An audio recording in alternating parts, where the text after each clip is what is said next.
What's up, everybody? Welcome to the latest episode of Games Up Podcast. My name is Cameron McCulloch-Keeble, and I'm joined as ever by... Watcher, Lawrence. Hey! I thought I'd let you do your own name. Oh, well, I'm generous like that. It's getting an impulse now. No, my first name is Watcher. Lawrence is actually my title. Watcher Lawrence Titley. Yes. All right, Lewis isn't here again because he's still doing all that job stuff. And so we're going to do the latest episode, and we will start, as ever, with the news. Just a quick thing, we're recording this a day before it goes out, probably, depending on my internet connection. So if Half-Life 3 gets announced tomorrow, Swear. we missed it. Number one, the Dark Souls series has shipped, in total, over 8 million units. The series, all of it altogether. Yeah, so Impressive. I'm assuming that's Dark Souls 1 and 2. I'm guessing Demon Souls doesn't fit in. No, or Bloodborne. Yeah. Yeah. I'd be really interested to see the Bloodborne numbers, because I bet you that game sold like hot bloody cakes. Speaking of incredible sales numbers, and good for them, on the weekend that Minecon is celebrated, Minecraft has sold over 20 million just on PC and Mac alone.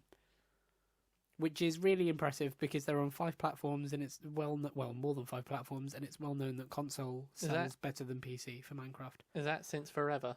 Yes. And the console sells better than PC? Console sells better than PC. If you're playing Minecraft on a console, you're doing it wrong. Ooh, harsh words.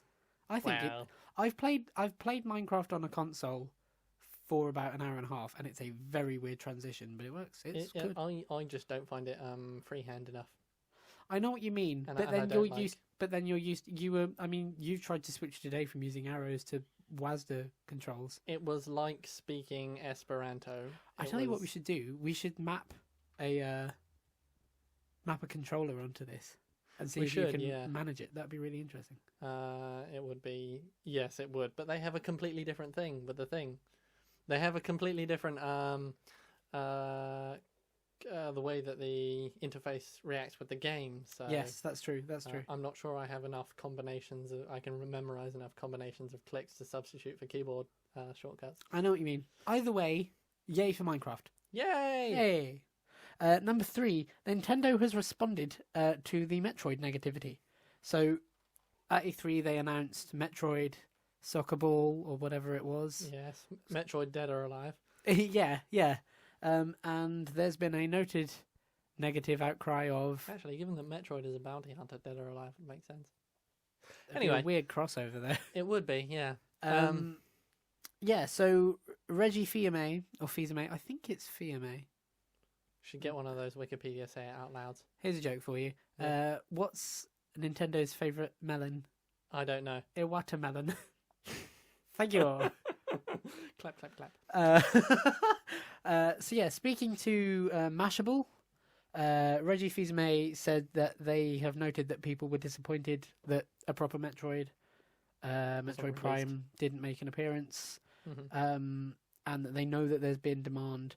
He said that we're taking our great IP and transforming them and making them new again, which is cool. That's really good. So we're making a whole load of sports-based games. But what everybody wants is Metroid from years ago. Yeah, plainly. I mean, at a time of remakes and stuff, I think it would have been... This is probably the time when Nintendo could have benefited the most by just re-releasing old crap. Yeah, but all of the previous remakes are, shall we say, using the new hardware to do beautiful things with old stuff, and Nintendo can't do that because the new hardware doesn't have anything per se to speak about it. Either way, they seem to know that something is amiss. Yes. So yeah, that's that. What number are we on? Number 4. And I'm really sad that I have to say this. The Arkham Knight debacle continues. Aww. So it's been a week and a bit. Would you say the cut-off line has passed now? I mean, harking back to previous conversation, we said that there's like a cut-off point. I think it's getting close. Yeah. For a single player game, I think taking this long to resolve the issues. I'll tell you this: if it's not fixed by the date the DLC comes out that they've announced, stab them in the eye. Yeah, that's whoa. What? Whoa. Okay, maybe. No. Well, I was egging on poking, maybe, but was egging full on on stabbing. the Arkham Knight to shoot him in the face. So this is mild compared to that. We've been working up to a review of Arkham Knight, so Lawrence has had to be playing through it, and It's glorious. it's watching him is just fantastic. Yeah. So it's been a couple of weeks now. Has it been 2 weeks since Arkham Knight released, or has it been a week? I don't remember. It's been some time. It released on the 23rd, whatever. It's been some time, and it's come out over the past few days that apparently Warner Brothers knew that the game was in that bad a state when they released it. Oh dear. And shipped it anyway, and then pulled it from Steam. Well, they kind of look like silly billies now. Yeah, they do, and They've this got really egg on gives their a lot faces. of credence to the idea that they pulled it just to not have Steam refunds. Because they knew it was broken, and then they've got a lot of refunds and pulled it, rather than going, oh no, that's really damaged, we shouldn't let you buy that, we'll release it when it's fixed. Can you, once you pull it from Steam, does that mean that anyone who's bought it can't play it? No, people who bought it can play it. Can People they get can't buy refunds it again. anymore? If you have played it for less than 2 hours, yes. If you've played it for any more than that, no. You can't get okay. But that's regardless of whether it's been pulled or not. Yes, because they haven't had any major releases pulled since the Steam refunds policy was enacted. So I would imagine that would change in the future, possibly. But for now, yeah, it's 2 hours cut-off point. Yeah, so that's pretty bad. That's absolutely revolting, plainly. It If they is knew it pretty was bad. that broken and they released it. And then it gets worse. They announced the Batgirl DLC, which is coming out on July 14th. And I can't wait, but they haven't really talked about what platforms it's... Maybe the DLC will fix all the brokenness. Maybe and so they you have get said today, apparently, that it should be back up within the next few weeks. What will be? The game. The game. But that's... Like, I know that DLC doesn't work like... I know that it doesn't work that you can just move everybody in Rocksteady onto PC. Like, I know that you can't just bring them in one morning and be like, cool, you're doing PC stuff now. But they shouldn't, just don't release DLC, because this isn't going to help anything. How about you just fix the game? Let the game be fixed. Give everyone 2 weeks. Let us think happily about it and spend more money on your content. Don't give us any more reason to dislike this situation. Yes, but Warner Brothers don't know how to make customer-friendly decisions. Yeah, Warner Brothers are. Isn't the buy DLC button right on the and season pass right on the front page of There's a DLC section, a WB Play section, an online something section, and a season pass advert in the corner of the game, like in the main menu. For the viewers, for the listeners' benefit, Cameron has a sad face on him, much like honest to God, and I mean this in like the a kick most puppy. honest I can be. The game is so good. We'll get onto that soon, but it's so good. And Rocksteady are really going to suffer for this. Yeah, and they don't deserve to in the slightest, because this was a third-party port house. From what I can tell, this has been orchestrated by Warner Brothers, and it's going to lie on them because people know the Arkham series to be a Rocksteady thing. Well, does Warner Brothers suffer for it? God no. Warner Brothers doesn't don't give well. two shits if the money comes in, because they're a publisher. That's what publishers do. Maybe that's why they released it. If you're in its listening from current Warner state. Brothers, I'm sorry if that's wrong, but Well, it's yes, what but publishers do. They don't care about our opinions anyway, so you know. Well, yeah, exactly. Yeah, so Lots of bile and lots of hate. Well, not hate, but disappointment. Lots of disappointment. yeah, please fix it, because this has, And soon. yeah, because it needs a few months of good reputation to buoy things up again. I like how possessive you get of these things. When something is good, you get really like, oh, I want this to work. I want this to... When Assassin's Creed is allowed to release a game a year and still make Game of the Year conversations, yes, I will be possessive of a good Arkham game like nobody's fucking business.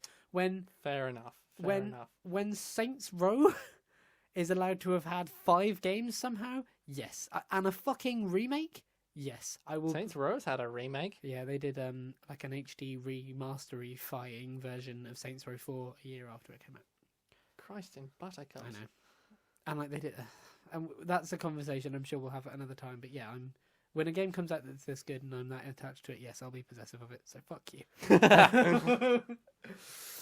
Number 5, Troy Baker has revealed at a panel how he got the job of playing Pagan Min in Far Cry 4. And this is the kind of thing that you'll like. Pagan Min, basically, if I had to describe Pagan Min to you, imagine Benedict Cumberbatch Right. in a very metrosexual suit. I frequently do. Okay, with an incredible blonde, sort of comb over, sort of emo Is he fringe. the psychopathy guy? He's one of them. Yes. Okay. Vaz So is the very psychopath. He's a sexy psychopath. I was not a sexual psychopath. sexual That's a very different thing. Yeah, let's not in a game with tapirs in it. So Troy Baker explained he was speaking at IndieCon, Indie PopCon 2015, and he explained that basically he was given a script to audition for the role, and he started talking from the script, and then very quickly went off the script when a woman who was carrying some coffee came in, and he did a quick improvisation telling her how he was going to kill her with the coffee she had brought in. If you and he does it all in voice, and it's brilliant. So if you get the chance, go and give that a YouTube, because it's really cool. Improvise. I think I'm going to have to watch that after this. Also, Troy Baker does a really good Christopher Walken impression. Surprisingly, a large number of people do.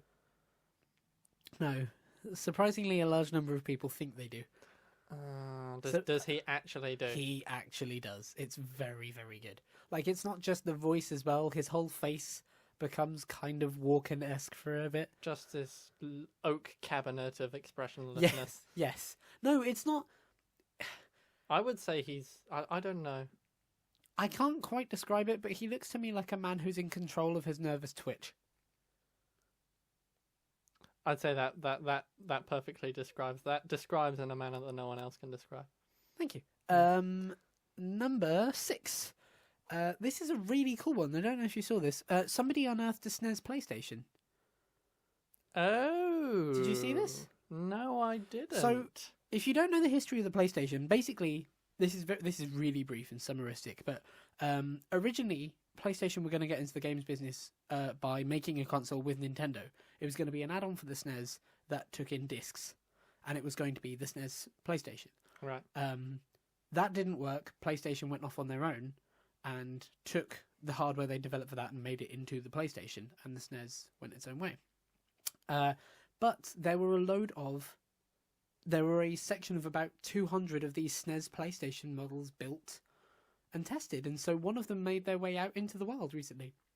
And it's amazing because it's the Nintendo controller, but it's got Sony PlayStation on it, and the top section of it is basically a very square PlayStation with all the buttons still in the right place, but it looks nothing like a PlayStation. It's fascinating. That's I'd love to have a look at that. I'll try and bring it up. But the story of how Sony got into the console business through intending to work with Nintendo is just... Did Sony, did they own the PlayStation from the go-get? Or was I thought PlayStation was bought up by Sony as the game went on.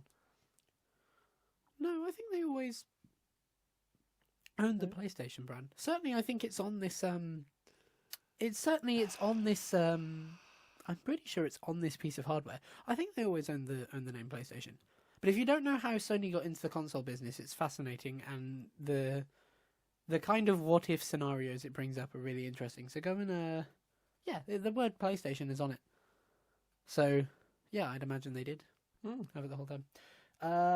Number 7, and the final piece of news for this week, because I've decided to stop going overboard with news. It's been Minecon weekend, which means lots of people have gathered in the Excel Centre in London to celebrate Minecraft, however they do that. And there's been a couple of announcements. Firstly, Windows 10 is getting Minecraft. Yay. It's cool. Apparently it's going to use Xbox Live as like a... Windows 10. Hold on. What? Windows 10. Yes. Yeah. The Windows. The PC distro. Yeah. So it's getting a separate version of... And what's Minecraft. Xbox Live got to do with this? because people use Xbox Live currently to connect to games in the way we do with the server, but just over Xbox Live, so it's a lot easier for people. Yeah. So they're doing that with Xbox Live now, but on Windows 10 to make it easier, I think. As in cross platform. I mean, No, as in multiplayer. So Xbox Live fueled multiplayer on Windows 10 PCs. I don't know what's so confusing about this.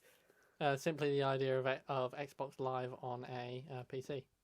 Well, that's existed for a long time now. Xbox Live is just a network. Ah, fair enough. It's not like an exclusive platform exclusive. No. It's now they just use it to refer to the sort of their online gaming presence, and so they use it across PC. Fair enough. Cool. That makes perfect sense. And there's lots of updates being given to Minecraft itself on all the platforms, including dual wielding. If you're left-handed, you can now have a left-hand player instead of a right-hand player. There's whole new mobs coming. There's whole new worlds coming. There's whole new boss battles coming. This, that, and the other. Well, the Ender Dragon has been changed a bit, but let us hope they maintain the spirit of the original. Well, I'm sure they will.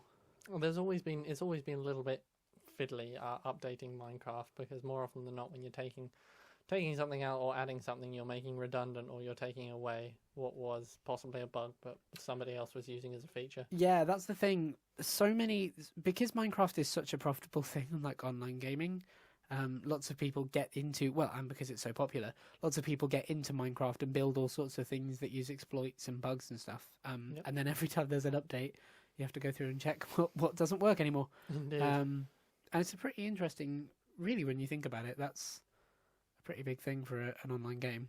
There aren't many other online games that use an exploit so creatively. Yeah, it's a lot of emergent gameplay, and that word that they like using. They do. And then finally, Telltale's Minecraft Story Mode trailer came out to show us what the game looks like, and I'm not impressed. When they said Minecraft Story Mode, I imagined that what it would be a sort of fairly blank canvas, if that makes sense. Like the player would be Steve. Because if anyone can do fairly do-it-yourself stories, it's Telltale. Yeah. Well, if anyone can do do-it-yourself stories, it's basically Telltale and Minecraft. They're the sole players in the game. I don't know. I don't necessarily like it. I get what they're doing. There is a story. There is a story, and there are defined characters. Let me bring up the thing itself. Vamp for a second. We had a conversation about this earlier, and by earlier I mean a year earlier, and we had a conversation on this indeed. What do you call it? Medium. About whether it would be a good idea for there to be story in Minecraft, given that Minecraft is the equivalent of Lego, and stories in Lego, whatever Lego movies will tell you. Also, have you seen the Lego version of Minecraft? I haven't seen the Lego version.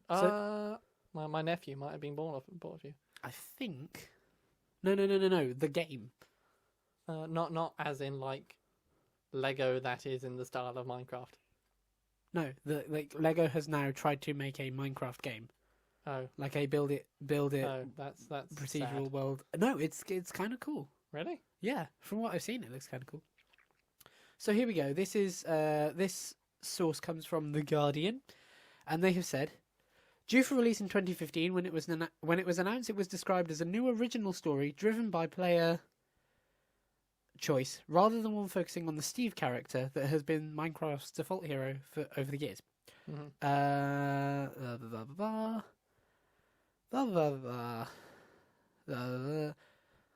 So it's an episodic game. The main character is called Jesse. Okay. So continuing in that asexual name kind of thing, which is a cool touch. He's a huge fan of everything going on in the world of Minecraft. This is the genuine description. But he's getting Lego-y. But he's kind of still learning about how to build a sword and to ignite a portal. He's a total noob!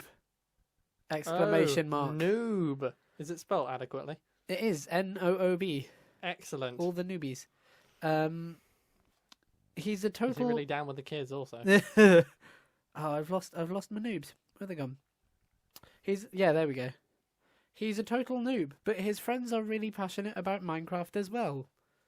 Oh well. So that's the. It's very weird to describe. Are we playing as a person playing a person? Have you ever seen the animations that people make on YouTube in Minecraft, where they make their own characters with skins and stuff, and they tell stories within it? No, I haven't. Okay. Kind of Minecraft machinima. Yeah. Yes. Machinima. Very much like Minecraft machinima. This looks like a playable Minecraft machinima. And I don't like that, but I get why they've done it. Okay. But that's like, I don't know, that's like playing Harry Potter in Minecraft. Yes. The only real worry I have for this is that I just don't want it to be. I don't want people to look at it as the story mode. Yeah. I hope this is defined very clearly as a story told with Minecraft. For all you know, it could turn into a sandbox where everything that happens outside of the story is non-canon.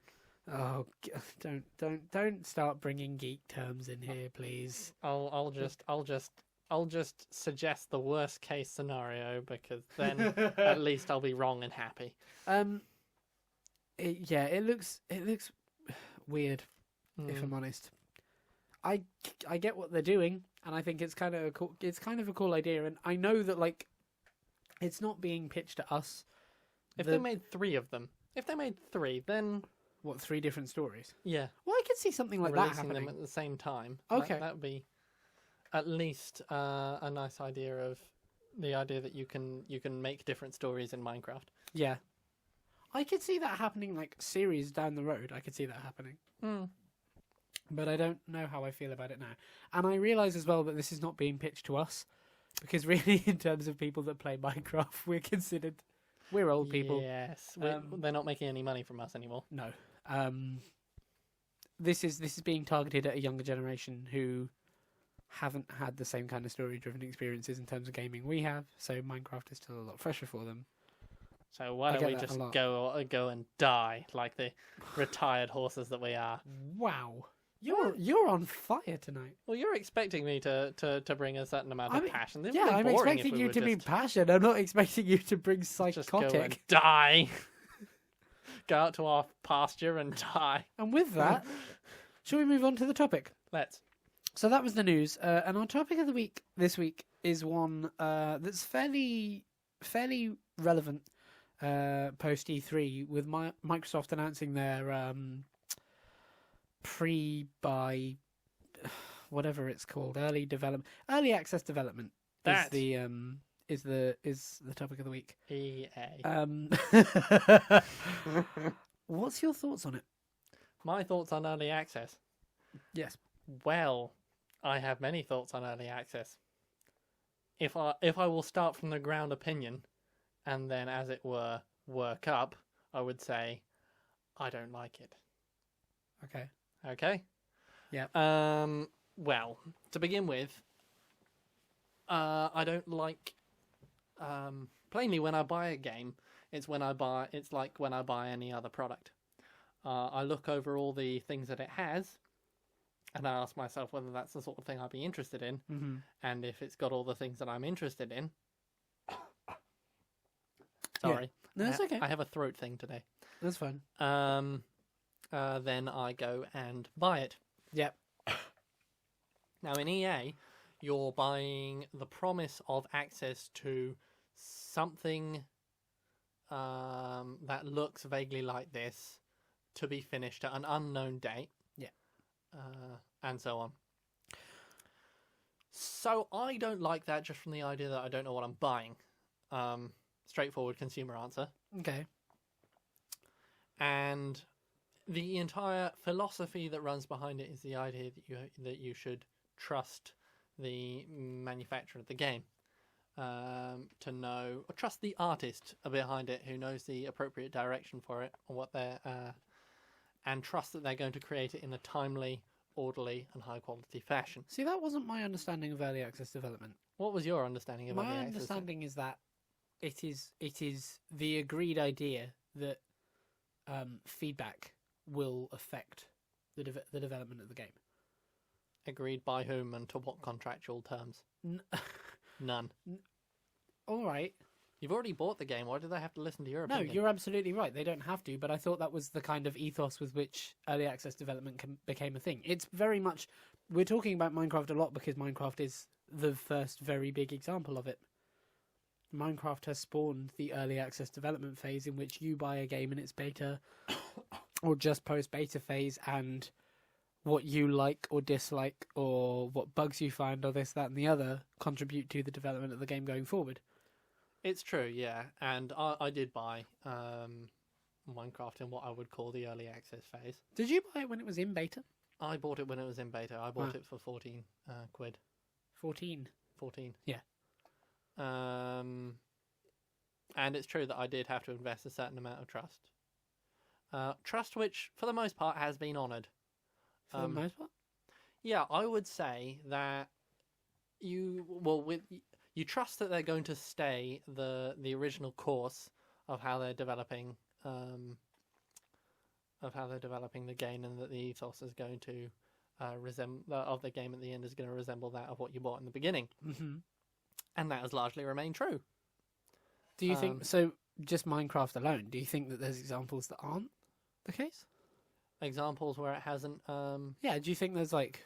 I know some people who think that But- the introduction of a creative mode, for one, Really? was a complete mess up of the But in terms of spirit of Minecraft. in terms of your money spent, In terms your of my £14 money, spent and given to them.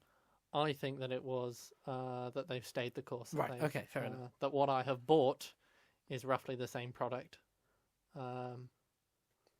Okay. Than the one that I sent. Sorry, just your wording made me think that like you'd been burned by something. But No. okay, fine, fair enough. Um, So I don't know where I stand with early access development. okay.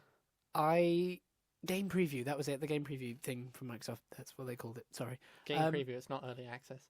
No, it's Game not. It's preview. not. It's not at all. It's a demo cough, cough. you buy. I don't know where I stand with early access development.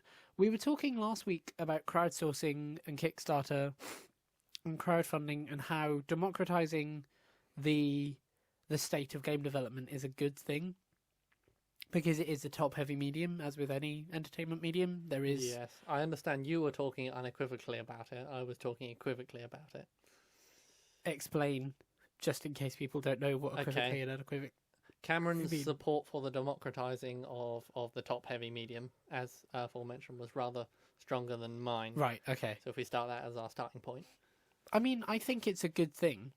I think democratizing the medium is a good thing. I don't think it comes to a point where I think Steam Greenlight, for example, is a bad If you example want to of- investigate our previous discussion of this, yeah, We've no. never done Steam Greenlight. We should. We should do Steam Greenlight. We should. When Lewis is about, we need to do Steam Greenlight because he's kind of our Steam aficionado.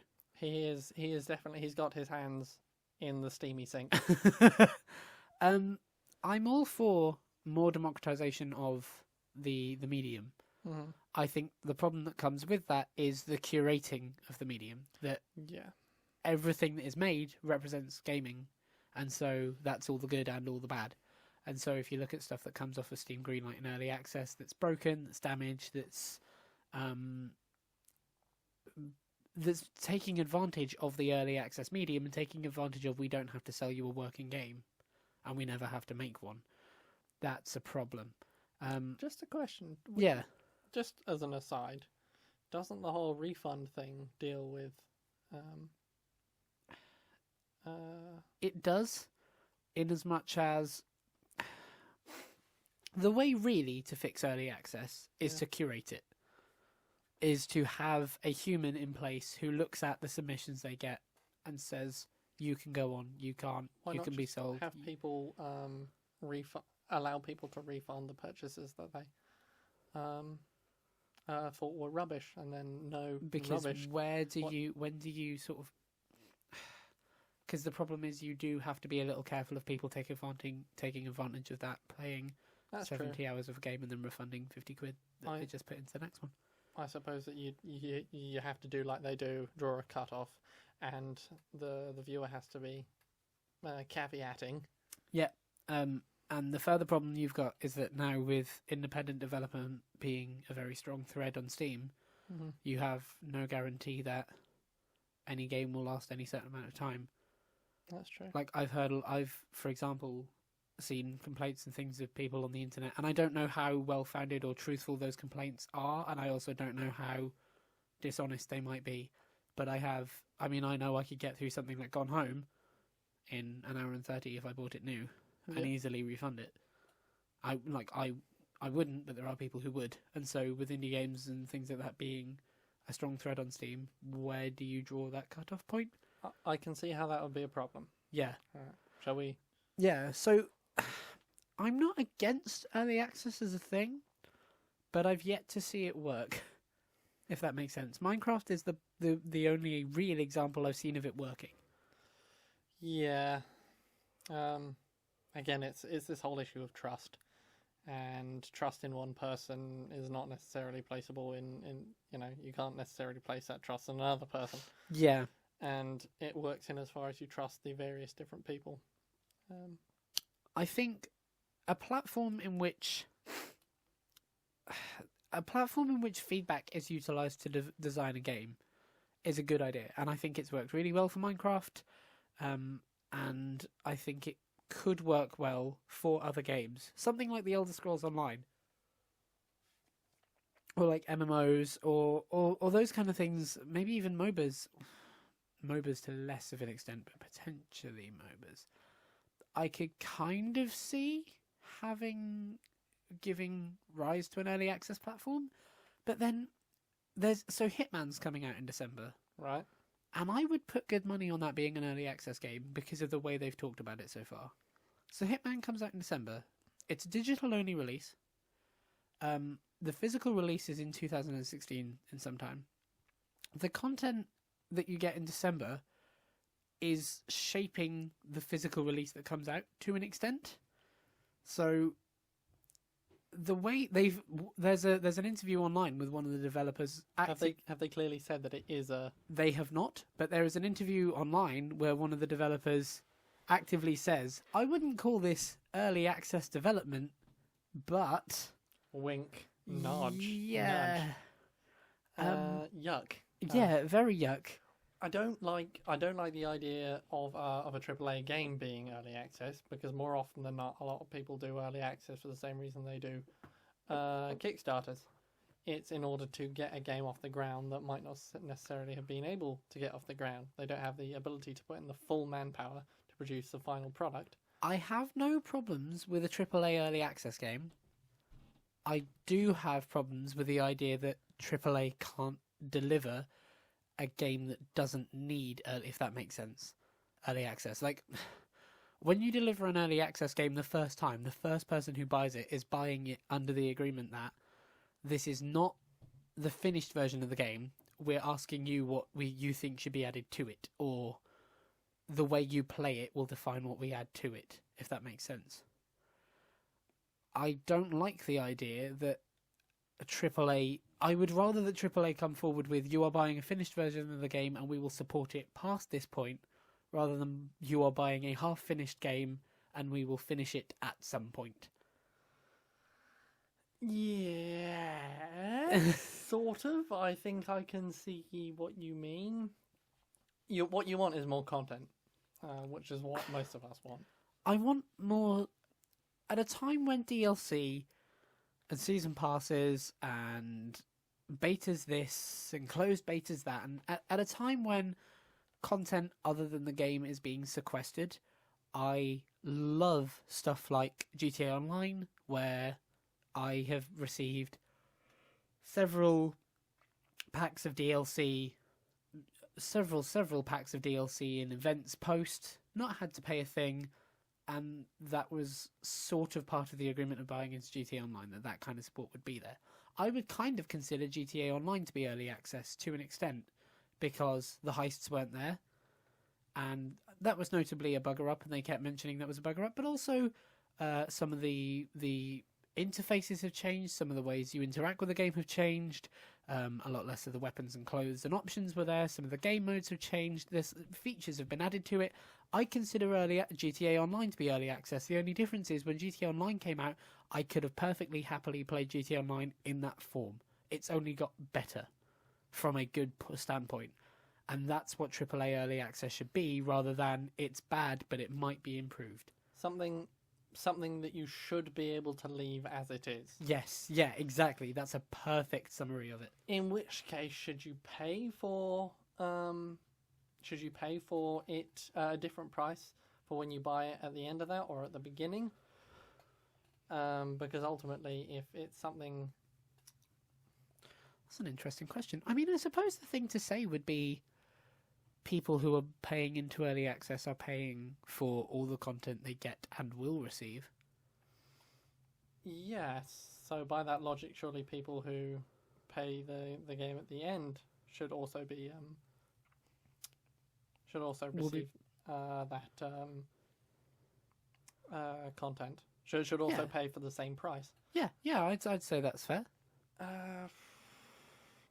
Well, although again, we have to separate here the difference in between early access, so that you can get a hold of this game before we've completely finished it, or early access so we can get the funds together to finish this game, right? Yes. Now, for one, you really do want to incentivize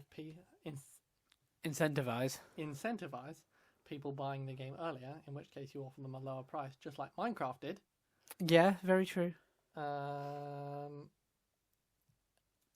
suppose you could make an argument that the people who buy into early access are, whether it's through crowdsourcing, which I think we should very clearly make clear, I don't know that there is any early access platform that states it's to be used as crowdsourcing. I just think there are examples of people who have done that, if that makes sense. I would say there are a number of them who have explicitly said, "This is we're putting this out early so that okay." Because if we don't, you won't get to enjoy this wonderful game that we've created. Oh, right, okay. Rust, in fact. Really? Wow. I seem to remember, although I'm not certain of that, so don't hold me to it. That for a second. I'll research. Yeah, actually, I was gonna buy Rust at the beginning because I quite like the idea of a survival like it, but I was in Hull at the moment, and if you've ever been to Hull, the internet is controlled by a single sloth. I believe his name is Nigel, and I can't rely on having a solid internet. So I said, I'll buy Rust when they release a single player, and they haven't released a single player. They say it's contravention of the spirit of Rust. So I'm not buying Rust. You know what? Fair enough. Even Wikipedia says early access is a form of independent crowdfunding. So cool, fine, fair enough. You've kicked me on that one. Where were we going with this? We were saying that if AAA does early access, I would be comfortable. I would be more comfortable with early access if, in the places where it's used, like on Steam, they had an organized system which required you to deliver measurable results by specific times or suffer penalties. Stuff yes. like have penalty clauses, as it were, in the time contract. But then you have the danger there of saying these companies aren't AAA, so they can't necessarily be assumed to be as... One doesn't have to be AAA in order to be able to promise measurable results in time.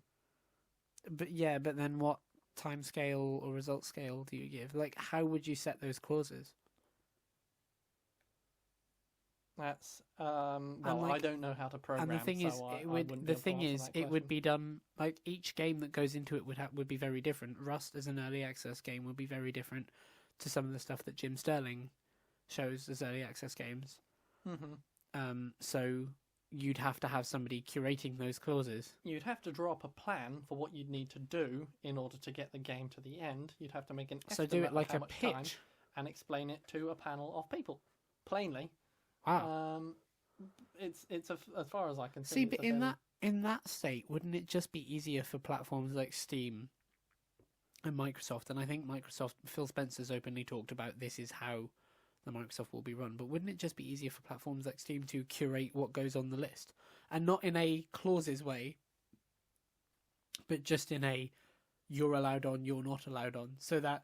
But that wouldn't allow an early access. No, you can still. They still work as early access development. It's just maybe 1 out of 3 games gets onto. Well, this would be curation. It would just be curation with the criteria of delivery on time. Yes, I suppose I see where you're going. I don't see actually. It's probably. I think it sounds like a fairly good idea just to have them draw up a plan of what they're going to achieve, how they're going to achieve it, and in what kind of timescale. That sounds perfectly reasonable. That sounds reasonable. The pitching it to a panel of people, I think, is the next step that's questionable. But yeah, the plan, that makes a lot of sense. So maybe early access games should be sold with some kind of timeline. Yes. Okay, that's a cool idea. Well, there you go, Steam. You can have that one for free. You, I believe, have the indie game of this week. I do, yeah. You do? Yes, I do. Good. Tell us about it. The indie game of the week is Massive Chalice. I feel like it should have a it's a sound that really comes with it. massive chalice. This is one of these Leonard of Quirm names, one of these device for traveling long distance over land. There's no poetry in it. It's just Massive Chalice. Why is it called Massive Chalice? Because there's a massive chalice in it. Tell us about the game, my man. It was it's published by Double Fine. It is published by Double Fine. It's a Kickstarter. Yes, it was. The Double Fine. Excuse me while I read from the Wikipedia of my mind. Tell us about how the game plays. I'll do all the research. As you wish. Basically, the game has 2 components. It is a turn-based combat where you go and murder these things called the... Nope, they've gone completely from my mind.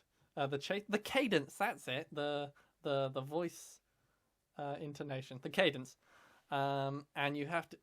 It's basically you command a team of 5 heroes. No, it was developed by Double Fine, as well as published by them. Sorry, I thought they were just publishing it. Sorry. Well. Ignore me. Developed and published by Double Fine. It was basically you have a team of 5 heroes in the turn-based combat, in which you have to fight the cadence in one of 7 or 8 regions. Over which you're exercising a certain amount of dominion. You're going to love this. Let's hear. I just found out the man who is the head of this game was also the lead designer for Brutal Legend. That's fantastic. That would, I don't know, maybe describe the... Who? Brad Muir. Muir. Yes, Muir. Sounds like a Scottish name. I think it means blackberry in French. Really? I think so. That's a beautiful word for blackberry. Muir. Muir pry. Anyway,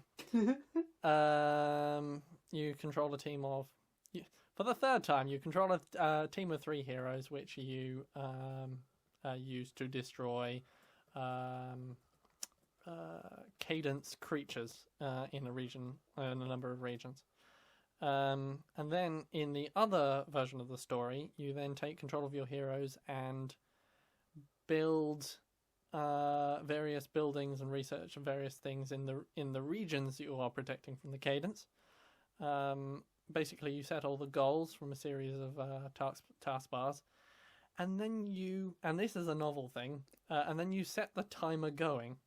It's kind of like an end turn button, but that never ends.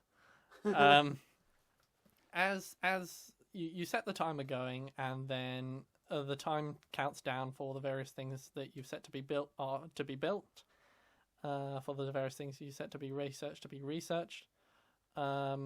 Heroes who are supposed to be having children are having children. The children are growing. People are growing older. Time marches ever something on, as the Shakespeare poem goes. And the cadence attack. And there again, you must defend your various regions from them.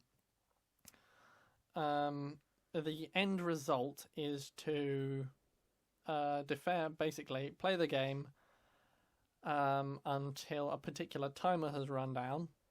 I believe it's 300 years, by which point the Massive Chalice will have charged up enough to do something. I haven't played it to the end, so we're going to have to find out what that something is, but I have no doubt we will find out. What platform is it available on, Cameron? It is available on Xbox and Steam.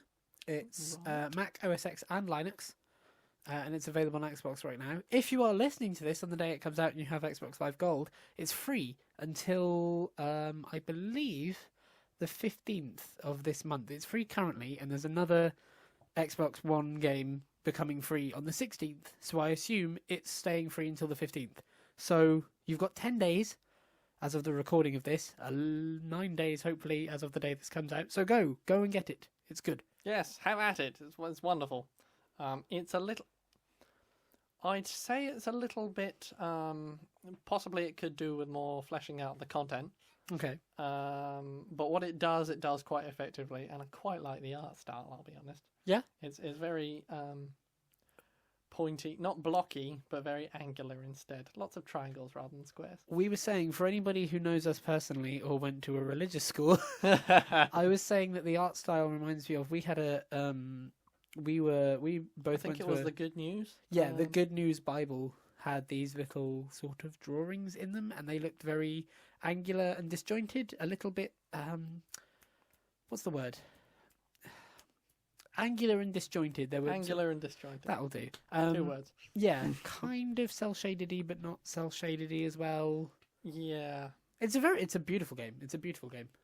It is. And if you can't get it for free, it's 20. Oh, and it has a same-sex marriage in it, so you know. Yes, it does that as well. And the names of the Kickstarter backers, you can choose to be like the houses in your realm. There were altogether too many Hitchhiker's Guide to the Galaxy references. There are some great names in there. Yeah, it's a really cool game.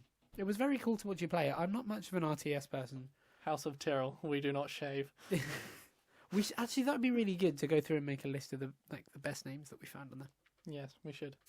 I'm not much of an RTS person. I play a few with you, maybe. Yeah, I play a couple with you. You played. I play Civ 5. I've got Civ 5, and I really need to get Civ 5.